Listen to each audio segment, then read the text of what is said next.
Morning, my dear students. Today we are going to discuss about the छंद शास्त्र. छंद शास्त्र जिसे हम पिंगल शास्त्र के नाम से भी जानते हैं. शास्त्र और काव्य में मुख्य अंतर होता है कि शास्त्रों अर्थात जिसमें नियम का उल्लेख होता है, जो शासन करता है वही शास्त्र है, और जिसके अनुसार काव्य लिखे जाते हैं, स्पेशली आपका पद्य काव्य, तो उसे हम छंद शास्त्र का नियम कानून उन काव्यों के ऊपर लागू करते हैं. तो आइए, छंदोबद्ध रचना का दूसरा नाम ही तो काव्य है. आज करीब छायावाद के बाद से हिंदी साहित्य में मुक्तक या यूँ कह लीजिए कि मुक्त छंद की प्रधानता हुई, अर्थात वहाँ पर छंद की अनिवार्यता को काव्य से हटा दिया गया. आइए ऐसे छंद शास्त्र या पिंगल शास्त्र के बारे में आज हम चर्चा करते हैं. छंद शास्त्र वह शास्त्र है जिसका कार्य है कि वह एक नियम, एक कानून, एक अनुशासन में काव्य को बांध कर रखे. छंद शब्द छिदि धातु से बना है और जिसका अर्थ होता है कि आच्छादित करना या ढकना, अर्थात उसके ऊपर पूरा अपना अनुशासन का प्रभाव डालना.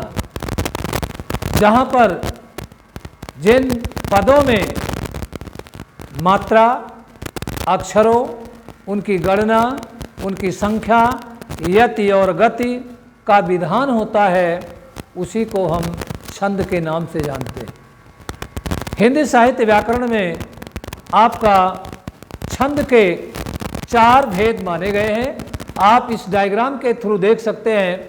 छंद पहला है मात्रिक, दूसरा है वर्णिक, तीसरा उभय माने जो दोनों उसमें काउंट होते हैं, और चौथा है मुक्तक जो फ्री होते हैं, जिसमें छंद की अनिवार्यता की कोई आवश्यकता ही नहीं होती, जो स्वतंत्र होते हैं. अब हम देखेंगे मात्रिक छंद.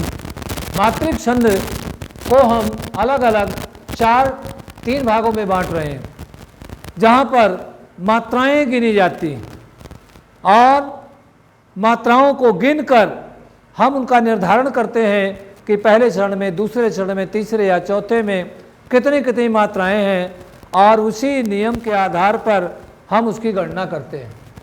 तो पहला मात्रिक छंद में पहला होगा सममात्रिक. सममात्रिक से तात्पर्य है कि जहाँ 4 चरण माने जाते हैं और जहाँ प्रत्येक चरण में समान मात्राएं हों, ऐसे छंद को हम सममात्रिक छंद कहते हैं. दूसरा अर्ध सममात्रिक, जहाँ पर आधी समानता. आधी समानता से तात्पर्य 4 चरणों में 2 एक जैसे हों, बाकी 2 अलग हों, तो उसे अर्ध सम. और उस अर्ध सम में आपका दोहा और सोरठा आता है. सममात्रिक में चौपाई. चौपाई में प्रत्येक चरण में 16 मात्राएं होती, और अर्ध सममात्रिक दोहा. दोहा के पहले और तीसरे चरण में 13 मात्राएं, और दूसरे तथा चौथे चरण में 11 मात्राएं. एक पंक्ति में कुल मिलाकर 24 मात्राएं होती. और इसी का उल्टा, दोहे का उल्टा होता है सोरठा, जहां पहले और तीसरे में 11 मात्राएं और दूसरे और चौथे में 13 मात्राएं होती. तीसरा विषम, जहाँ पर समानता नहीं होती, जैसे दोहा और रोला मिलाकर कुंडलियाँ. शुरू में दोहा और बाद में रोला का उदाहरण होता है, सभी को मिलाकर कुंडलियाँ का निर्माण होता है.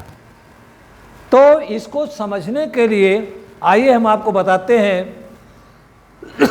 छंद को समझने के लिए हमें एक फार्मूला, एक सूत्र याद करना पड़ेगा, और वह सूत्र है यमाता राजभान सलगा. एक बार फिर से देखिए, यमाता राजभान सलगा। अब इसी फार्मूले में मिला हुआ है इसका एग्जाम्पल भी। ये क्या बताता है कि 8 इसमें गण हैं। गण का मतलब होता है समूह। जैसे मैथमेटिक्स में वर्गमूल निकालते समय जो अकेला डिजिट बचता है हम 0 लगाकर उसका जोड़ा बना लेते हैं। ठीक उसी तरह से इसमें भी है कि हम इनका जोड़ा बना करके काउंटिंग करते हैं मात्राओं की। जहाँ पर ह्रस्व स्वर होता है या ह्रस्व स्वर की मात्रा जिस वर्ण में होती है उसे हम कहते हैं लघु। लघु का अर्थ होता है छोटा, उसमें एक मात्रा होती और एक मात्रा को हम इस तरह खड़ी पाई के रूप में डिनोट करते हैं, दर्शाते हैं। दूसरा है गुरु, जहाँ पर 2 मात्राएं होती हैं और उसको हम यस की तरह लिख करके 2 मात्राओं का चिन्ह परिलक्षित कराते हैं। तो आप देखिए इसमें 8 गण कैसे हैं। पहले से उसकी शुरुआत है और अगले 2 मिला करके उसका ग्रुप बना देते हैं। जैसे गण कौन कौन से वे नाम जानिए। यगण, मगण, तगण, रगण, जगण, भगण, नगण और सगण। लास्ट में है ला और गा। ला से मतलब लघु और गा से मतलब होता है गुरु। मतलब इस सगण को कंप्लीट बनाने के लिए हमने ला और गा को जोड़ा हुआ।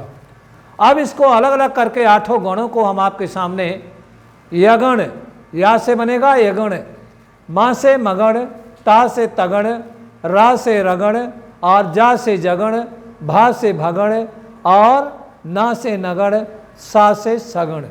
ये 8 गण हुए। अब 8 गणों का एग्जाम्पल आपको बता देते हैं और चिन्ह के माध्यम से आप देखिए। जैसे यगण में यहीं से हम ग्रुप बनाएंगे। यह माता 3 का ग्रुप होगा और पहले से गण का नाम होगा। अगले 2 उसको को बनाने के लिए फॉर्मेट को बनेंगे यमाता। तो यगण में इसका एग्जाम्पल बनेगा यमाता। यमाता में या में 1 मात्रा है, ह्रस्व है, लघु, इसलिए यहाँ पर खड़ी पाई।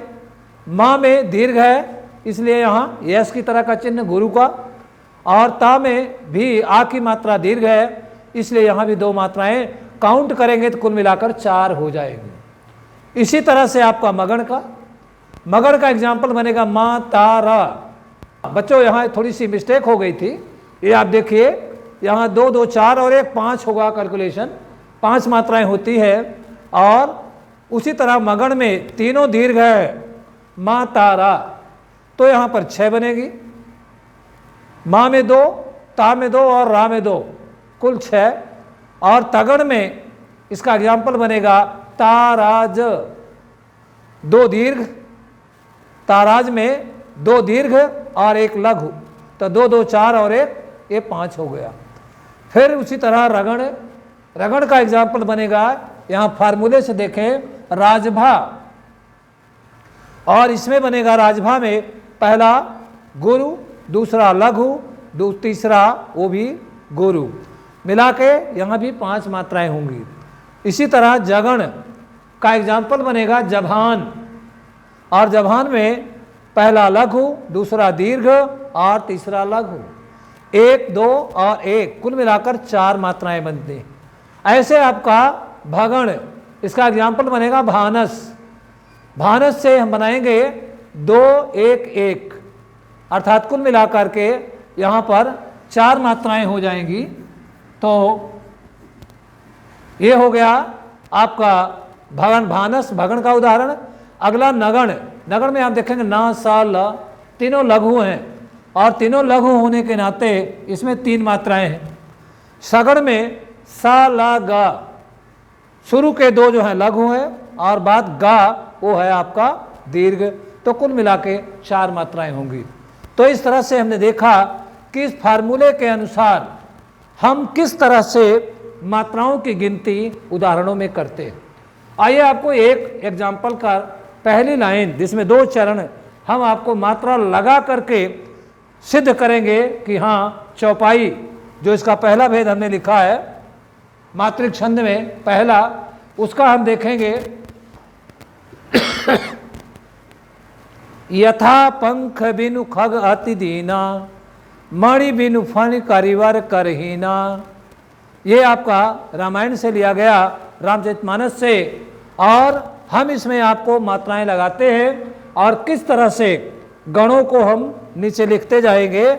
आप या में देखिए, यहाँ लघु है, था में दीर्घ है, पंख जो अनुस्वार होता है वो भी दीर्घ माना जाता है, और खा सिंगल है, ये भी लघु, ये भी लघु, ये भी लघु, और खग लघु लघु, और ये भी लघु, ये लघु, और ये दीर्घ, ये दीर्घ। अब हम देखेंगे कि इसके एक चरण में 16 मात्राएं बन रही हैं कि नहीं। तो 4 1 5 6 7 8 9 10 11 12 2 14 2 16। तो इस तरह हम देखेंगे, और चाहें तो इसको और हम बढ़िया से 3-3 का ग्रुप बना के नीचे लिख सकते हैं कि कौन किसका उदाहरण है। पहला हम देखेंगे, जैसे वहाँ देखिए ये माता 1 2 2, यहाँ यगण आ जाएगा। इसमें नस्ल, जहाँ 3 मात्राएं मात्रा है वहाँ ना लिख देंगे, और इसमें भी 3 नस्ल ही है। और इसमें जिसमें हम पहला लघु और बाद के 2 दीर्घ, वो पहला वाला यह माता। तो इस तरह से मैथमेटिकल टर्म में हम देख सकते हैं कि किस तरह से हम इनकी मात्राएं लिख करके और ये बता सकते हैं कि इसमें कौन सा गण है। तो पहले चरण में आपने देखा कुल मात्राएं यहाँ तक मिला के 16 मात्राएं, और इसी तरह आपका दूसरे चरण में देखिए, मानी 1 1 और 1, फिर यहाँ से लघु लघु लघु, फिर यहाँ करिवर लघु लघु लघु, फिर का रा, ये हो गया, फिर लास्ट में दोनों गुरु गुरु आ रहे हैं।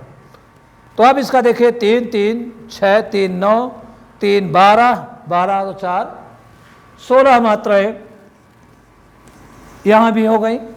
अब इनका भी आप देखिए एक ही जैसे मैक्सिमम है सब में, ये नस्ल नस्ल नस्ल नस्ल, और ये दोनों आपके गुरु गुरु हैं।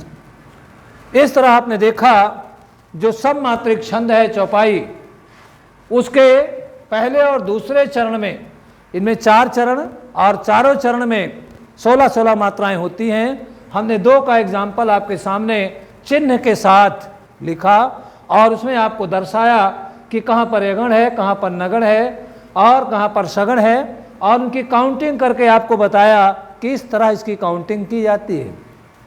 इस उदाहरण के आधार पर रामचरितमानस की तमाम चौपाइयाँ हैं। जेन मित्र दुख होई दुखारी, तिन्ह ही बिलोकत पातक भारी। जो अपने मित्र के दुख से दुखी नहीं होते वो बहुत बड़े पाप के भागीदार होते हैं। तो इन उदाहरणों पर भी आप इस तरह प्रैक्टिस करके और अपने को सिद्धहस्त या कुशल बना सकते हैं। हाँ बच्चों, ये पूरा छंद शास्त्र बहुत ही एक तरह से मैथमेटिकल है और इसको निश्चित रूप से समझने के लिए पूरे मनोयोग से अपने ध्यान को केंद्रित करना पड़ता है। निश्चित रूप से जीवन में ऐसे विग्रह ज़्यादा हैं और संधि कम है। उदाहरण के तौर पर किसी कवि ने इसी को अपनी पंक्तियों में दर्शाते हुए लिखा है, जिंदगी के व्याकरण में संधि से अधिक विग्रह है। और इसकी पहले की लाइन थी कि शब्द चयन के सिलसिले में अर्थ बदल जाता है, संधि से अधिक विग्रह है जिंदगी के व्याकरण में। बच्चों, ये मन चंचल है और चंचल मन को नियंत्रण में रखना वायु को मुट्ठी में बंद करने के समान नामुमकिन, असंभव और दुष्कर है। ऐसी स्थिति में हम किस तरह अपने मन को कंट्रोल कर सकते हैं, अपनी विषय वस्तु पर केंद्रित कर सकते हैं, उसके लिए हमें दृढ़ निश्चय और अभ्यास की आवश्यकता पड़ती है। आपको एक उदाहरण के माध्यम से बताना चाहूंगा। जल में नाव चले तो चले, आप अपने मन से तुलना करिए नाव की। जल में नाव चले तो चले, नाव में जल मत आने दो, नहीं तो क्या होगा, अगर नाव में जल प्रवेश कर जाएगा तो नाव डूब जाएगी और सवारों का जो जीवन है वह निश्चित रूप से खतरे में पड़ जाएगा। जल में नाव चले तो चले, नाव में जल मत आने दो। मन संसार में जाए तो जाए, मन चंचल है, सांसारिक विषय वासनाओं के पीछे भागता है। मन संसार में जाए तो जाए, लेकिन मन में संसार मत आने दो। आप जिस तरह नाव पानी में चले चलती रहे, मन संसार में भ्रमण करे करता रहे, लेकिन जो हालत होती है जल का नाव में प्रवेश करने पर, अगर वही हाल मन में संसार बस जाए, मोह माया का शिकार हो जाए, तो निश्चित रूप से वही हाल मन का होगा। इसलिए नियंत्रण, prevention is better than cure, परहेज अच्छा है इलाज से। इन्हीं शब्दों के साथ आपका भविष्य मंगलमय हो और आप छंद को अपने जीवन में पग पग पर इस्तेमाल करें, लोगों को अपने सहयोग से आच्छादित करें, उनको ढकें, लोग आपकी महत्ता को समझें।